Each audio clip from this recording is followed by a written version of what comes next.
Hello, my name is Sarah Owens. I am a baker and a cookbook author. Welcome to my kitchen. Today I'm going to be showing you how to make sourdough pizza from scratch. This is a very simple, very forgiving recipe. It's actually a variation of a recipe that's already been published on Food 52 for something called the table loaf. What I'm going to do is show you a couple of tweaks in order to take this recipe from being a bread dough to being a pizza dough. The way I'm going to do that is I'm going to lower the hydration of the dough, which just simply means I'm going to use less water. I'm going to add a little bit of olive oil in order to tenderize the crust. And then I'm going to lower the amount of leaven that I use in the dough in order to make the dough a little more flexible as to when I use it. So follow along. I'm going to explain a little bit more and show you all of the steps in order to make this delicious sourdough pizza at home. To make the leaven for the pizza dough, I'm going to take 10 grams of my refreshed starter and put it in the bowl. And then I'm going to pour 10 grams of room temperature water. I'm going to add the same amount of flour, 10 grams, to the bowl. And then I'm going to stir that together until no dry lumps are remaining.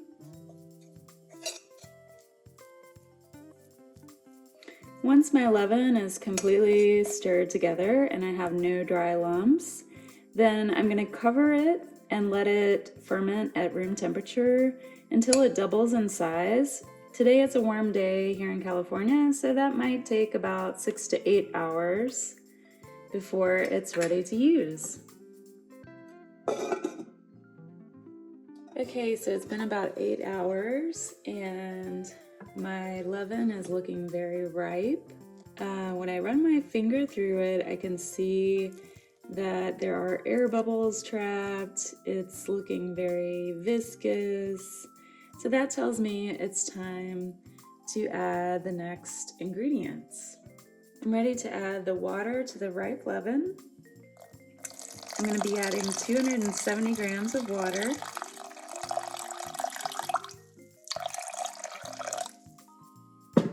I'm going to go ahead and add my salt. I'm going to be using 8 grams of salt. I'm going to use my fingers to just sort of break that up. I just want to make sure that the leaven is beginning to dissolve in the water. Then I'm going to add the bread flour, 310 grams. And also 80 grams of whole wheat.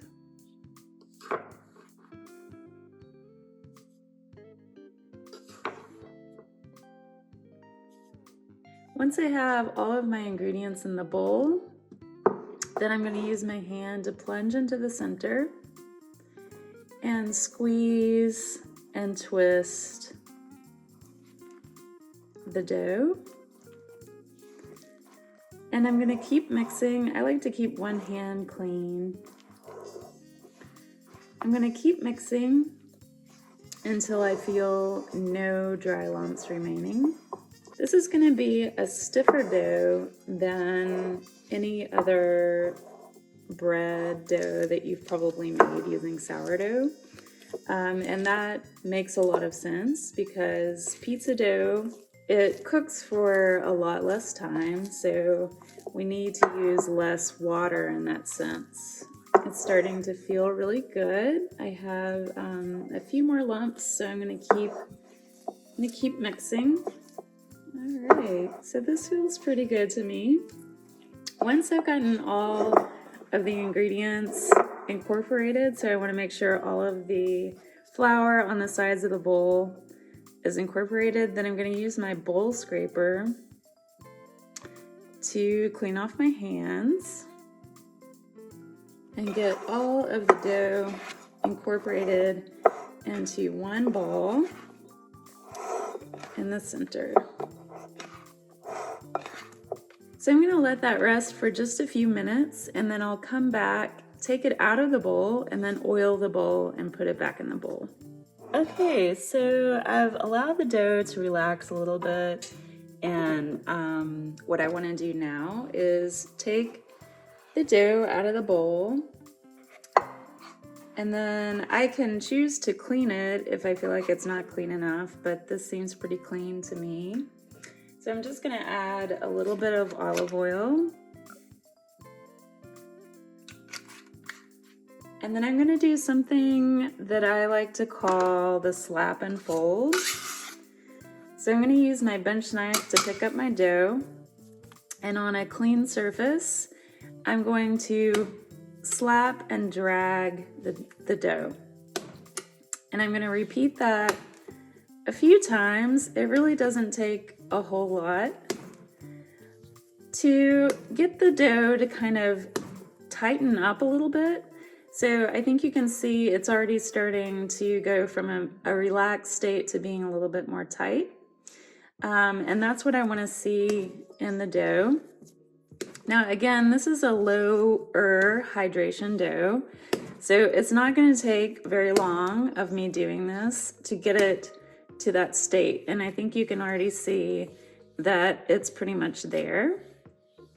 Once I get it to being kind of a little bit tighter and I feel like the gluten is really activated, then I'm going to form it into a ball. I'm just using this part of my hands to tuck the dough under and pull it into the center. And when I do that, I start to get tension on the outside of the loaf. We'll be doing this again when we perform shaping. So this is now ready to go into the bowl that has the olive oil. So I'm just gonna roll it around, roll the top around in the oil to coat. And then I'm gonna turn it so that the seam side is down, place it in the bowl, and then place the lid.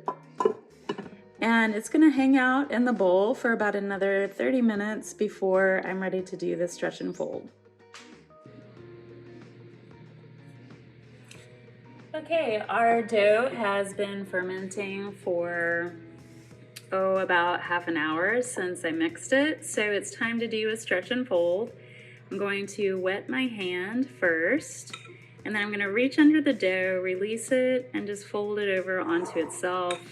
Rotate the bowl and do that 4 to 5 times all the way around the dough. You will see that it has relaxed since the last time I handled it. I'm going to turn it back over so that the seam side is down. That helps keep the tension on the dough. And then I'm just going to cover it back up and allow it to relax again.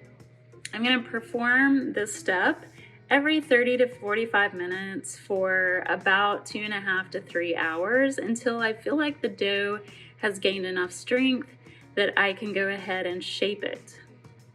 Okay, so it's been about 2.5 hours. This is my dough. I'm seeing some fermentation indications by these bubbles sort of breaking the surface. There's a few kind of around the perimeter of the dough as well. I could probably let this go another half an hour, but I'm gonna go ahead and shape it and put it into its containers that then go into the fridge. And that's going to allow me some flexibility to let it hang out in the fridge for up to 3 days. Okay, once I've got it out of the bowl, this is enough to make 2 pies, 2 pizzas. So I want to use my bench knife to roughly divide it in half. Now, if you're concerned, you could weigh these as well. But I'm not too concerned. So I'm just going to go ahead and divide it in half. I'm going to use a little bit of oil on my hands, which will keep my hands from sticking to the dough. It also moisturizes my hands. And then I'm going to use a little bit of dough in each bowl that I'm going to use to retard the dough. And that's going to make sure that my dough stays nice and moist, but also releases from the bowl when I'm ready for it to. So I'm just gonna pick it up, and I like to kind of tuck the dough sort of underneath itself.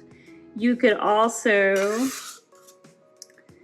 just form it on the surface. When you do that, basically what you're doing is activating this part of your hand to tuck and pull the dough underneath and into itself. So I'll just do that a little bit more. I don't want to do this so much that I tear the surface of the dough, but I do want to make sure I get tension on the dough itself. And that's going to allow this to continue to puff and proof in the fridge a little bit, and also out of the fridge, and maintain all of the fermentation gases that become trapped within the network of the dough. So this is a perfectly formed little dough ball. So I'm going to go ahead and transfer it. I've got the seam underneath. I'm going to go ahead and transfer that into my well-oiled bowl. And then I'm going to cover that with reusable plastic, or I could use another plate. I'm going to go ahead and repeat that process with this other piece of dough. If your workbench is too floury or if it's too oily, then this is going to be difficult to do. So don't get too crazy with the oil or flour. You can use either. I prefer with this dough on this marble surface to use oil. You could also use water, but if you're more comfortable with using flour, you can do that as well. So again, I'm just pulling and tucking until I get some nice tension on the dough. See how bouncy it is? Bouncy, bouncy, bouncy. Bouncy, bouncy, bouncy. I just like to bounce my dough. So I'm gonna add a little bit of oil again to this bowl. Rub that into the bowl. Pick up my little dough ball, and with the seam side down, I'm going to just nestle that into my bowl. And now I'm going to cover it with a reusable plastic. And I'm going to slip these into the fridge.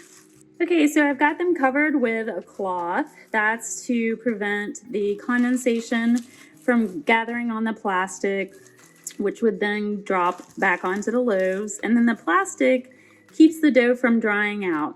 These are going to hang out in the fridge for at least 12 hours in order to gain flavor, but also digestibility. But they can stay in the fridge for up to 3 days before you bake them. This is the Challenger breadware pan that I'm going to be using to bake my pizza today.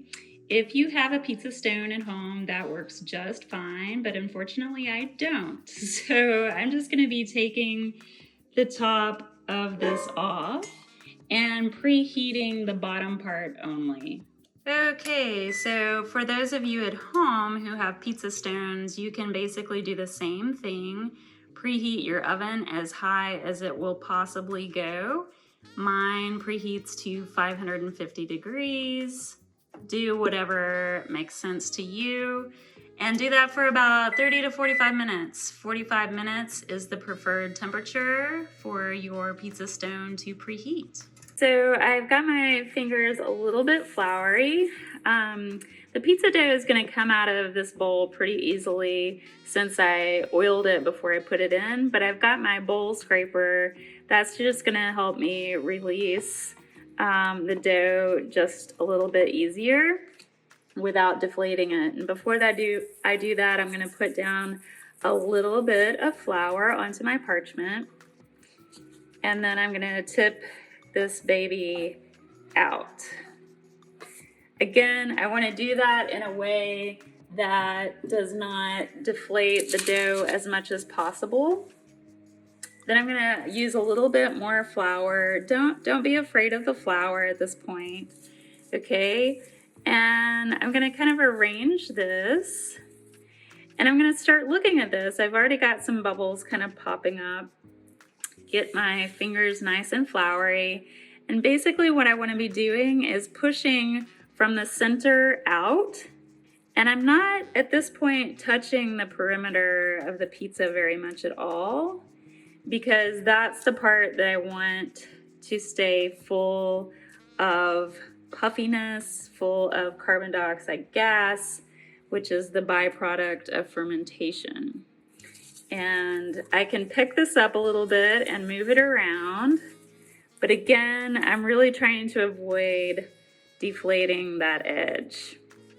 Now, I personally like quite a bit of bread around the edge, but that's just, my personal preference. But I do like a nice and crispy, thin bottom. So I'm going to use the palm of my hand as much as possible to help kind of push this out and make my pizza as thin as I can on the bottom. This is going to end up being more of like an oblong shape than a round shape. That's okay. I'm not a traditionalist. This is a beautiful dough. I love this dough because, again, it's so versatile. It's so flexible. It has a decent amount of whole wheat flour in it, which is not traditional in pizza dough. But I think it gives it a little bit more flavor, which I prefer. I like the flavor of wheat as much as I like the flavor of sourdough. And really what I'm doing is I'm just looking to use the sourdough fermentation process to kind of highlight or bring out the natural flavor of the stone ground organic flour that I'm using. Okay, so this feels really good to me. I could probably go a little bit thinner, but I don't want to go so thin that I risk tearing the bottom. So this looks pretty good to me, and I think it means that I'm ready for my sauce. When I'm adding my toppings, my sauce, my cheese, whatever else I'm using, I want to make sure that I'm not adding too much, because we want to avoid any kind of soggy bottom. Soggy bottoms are no fun. So I'm using just enough sauce. Again, this is marinara that I just cooked down a little bit to make it thicker, to again avoid that extra moisture that might be in the sauce. If you taste your sauce and you're like, this needs a little bit of seasoning, you can also go ahead and add any kind of dried herbs or fresh herbs to your sauce that you like oregano, thyme, basil. Your pizza is only as good as its ingredients. So I'm going to go ahead and do that right now. I'm just going to add a little bit of dried thyme. I always keep dried herbs kind of on my counter so I can do this. I've got some dried thyme, and I also have some dried oregano. Honestly, I just forgot to do this when I was cooking down the sauce, and it's okay that I go ahead and do it right now. After I have that done, I'm going to go ahead and add the mushrooms that I tossed with a little bit of oil and salt. They've been kind of hanging out at room temperature now for the last 45 minutes or so, so they've gotten a little bit wilted, which is also kind of nice. So I'm going to add those onto the pizza. Again, because they are so small, I don't have to worry as much with pre-cooking them. If they were something like a portobello, then I would definitely want to pre-cook, or if they were a tougher mushroom, like if you wanted to go with something like shiitakes, which are not a classic pizza mushroom, but if that's all you had, you would definitely want to kind of pre-cook those before you put them on your pizza.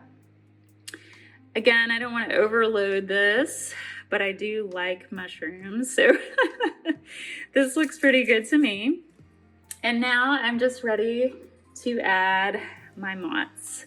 And I want to be pretty generous about that and go all the way around the pizza. Okay, so my pizza is prepared, so I'm going to go ahead and slip it on top of my sheet pan, and that's gonna be how I transfer it into the oven. Okay, so I have my pizza prepared. I'm gonna go ahead and slip it onto the screaming hot bottom of the pan that's been preheating for about 45 minutes at 550. And I'm gonna try to do that without burning myself. Hang tight. Ta-da! Just using the parchment to like wiggle it around.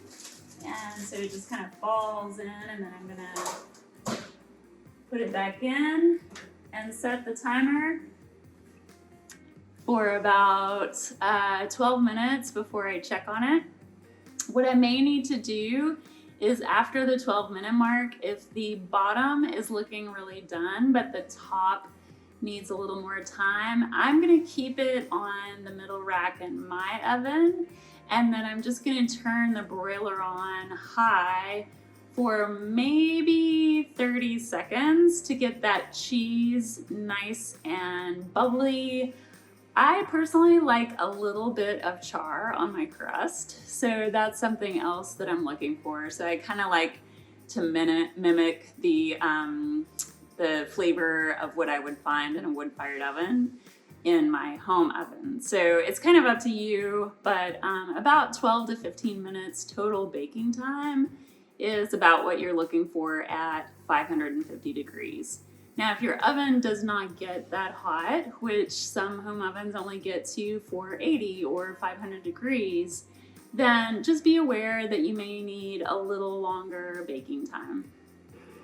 Okay, this is about the 7-minute mark. I just wanted to show you we do have a little bit of color on the crust. The cheese and the sauce are nice and bubbly, so it just needs a few more minutes in order for the bottom crust to set and for the cheese to get a little bit more color. Okay, so it's been about 12 minutes. This looks absolutely delicious, but I want my cheese to be just a little bit more set, and I personally like a little more of that all the way around the pizza. So I'm just gonna put it back in and turn my broiler on for maybe 30 seconds. I just took it out of the oven. It's still bubbling away.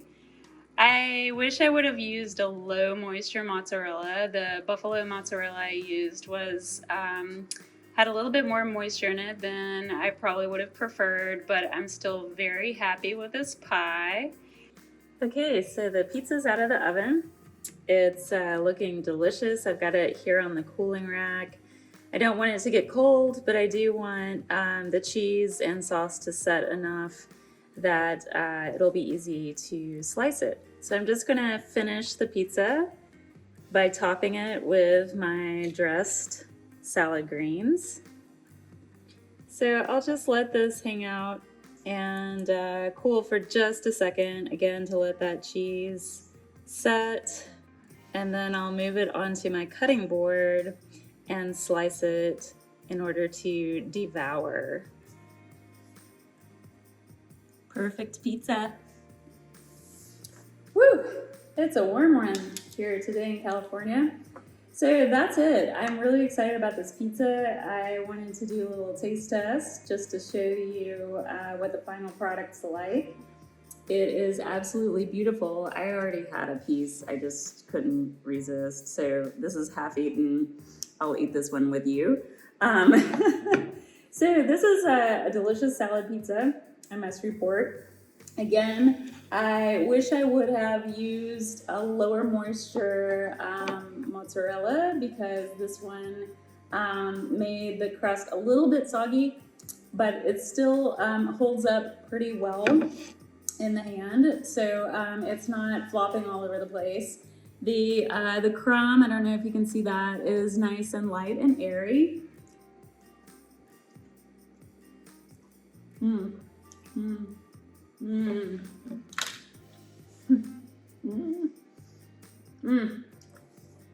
my goodness. So thanks for following along. This recipe version will be up on Food 52, and I hope you make it at home using your sourdough starter.